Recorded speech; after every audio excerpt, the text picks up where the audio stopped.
여러분 지금 당장 여러분 집 안방문을 열어보세요. 편안하시죠? 내 집이니까요. 그런데 말입니다.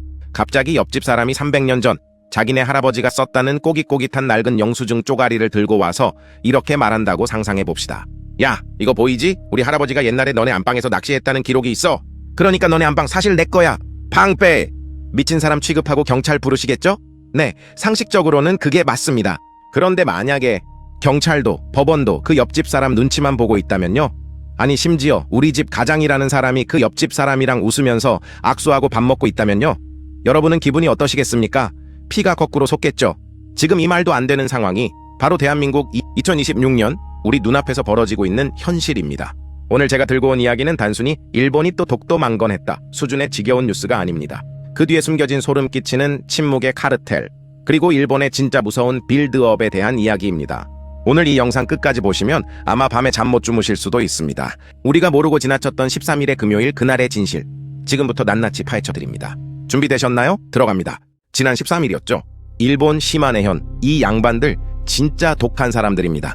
기자회견을 열었는데 뭘 들고 나왔냐? 에도시대, 그러니까 무려 1903년부터 1868년 사이의 고문서랑 지도를 들고 나왔어요. 내용이 뭐냐? 17세기에 에도 막부 허가를 받아서 우리 일본 무라카와 가문이 독도자기들 말로 다케시마 근처에서 전복 따고 강치 잡았다, 이거예요. 무려 69장의 문서와 지도 2점을 들이밀었습니다. 자, 여기서 뇌가 순수한 분들은 이렇게 생각하실 수 있어요. 아니 옛날에 거기서 고기 좀 잡았다고 그게 지네 땅이 되나? 어이없네 KK 하고 넘기시겠죠. 근데 여러분, 이게 진짜 무서운 게 뭔지 아세요? 국제법에는 실효적 지배라는 아주 골치 아픈 개념이 있어요.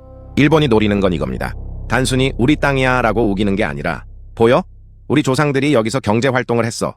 행정력이 미쳤었다고, 즉 우리가 관리하던 땅이야 라는 증거를 차곡차곡 쌓는 겁니다. 이걸 전문 용어로 데이터 축적이라고 하죠. 이번에 공개된 지도, 마스시마 지도라는 거, 이거 17세기 말에 만들어진 건데 독도 형상이랑 거리가 아주 상세하게 나와 있대요.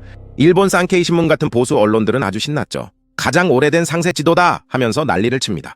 이게 무슨 뜻이냐? 일본은 지금 전쟁을 준비하고 있는 겁니다. 총칼 들고 싸우는 전쟁? 아니요.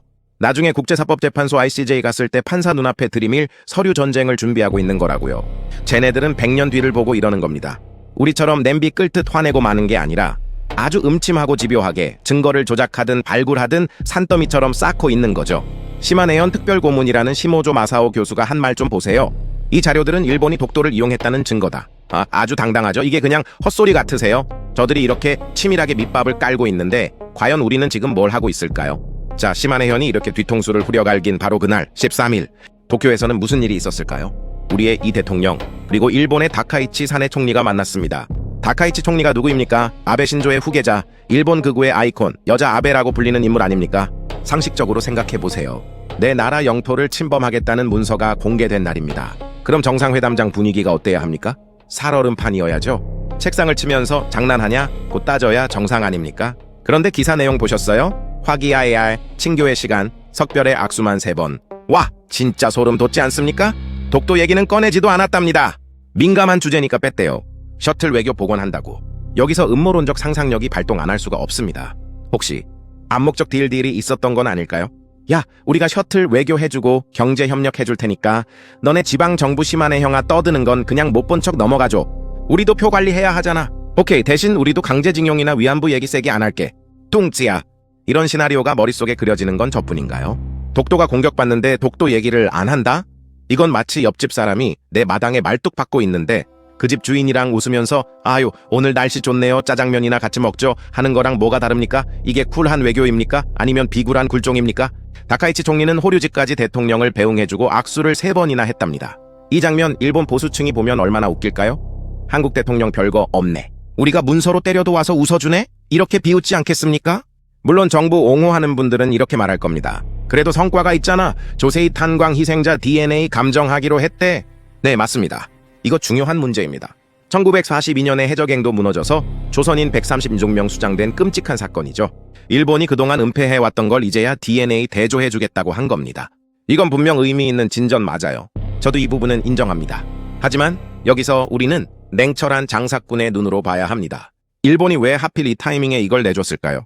정치에는 공짜가 없습니다. 하나를 내주면 더 큰 하나를 챙기려는 게 정치판 생리죠. 제가 볼 때 조세희 탄광 합의는 일종의 면피용 미끼일 가능성이 큽니다.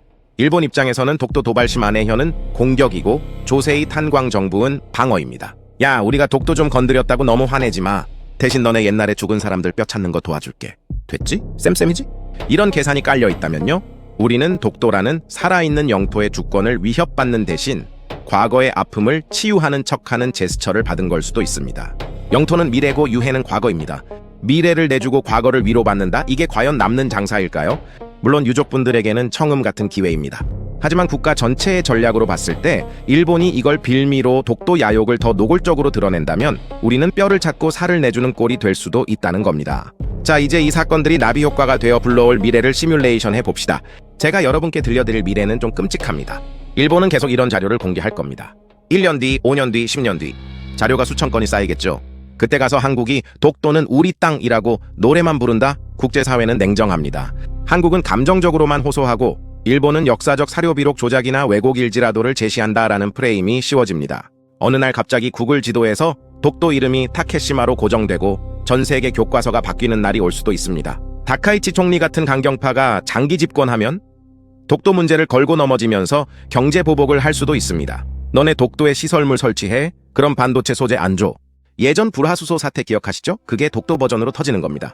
그때 가서 우리 대통령이 또 미래지향적 관계 운운하며 악수만 하고 있을까요? 미국은 중국을 견제하기 위해 한미일이 뭉치길 원합니다. 미국 입장에서 독도는 귀찮은 돌멩이입니다.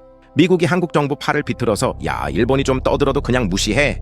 싸우지 마라고 압박할 겁니다. 우리는 미국의 눈치, 일본의 도발 사이에서 이러지도 저러지도 못하는 식물 외교 상태가 될 수 있습니다.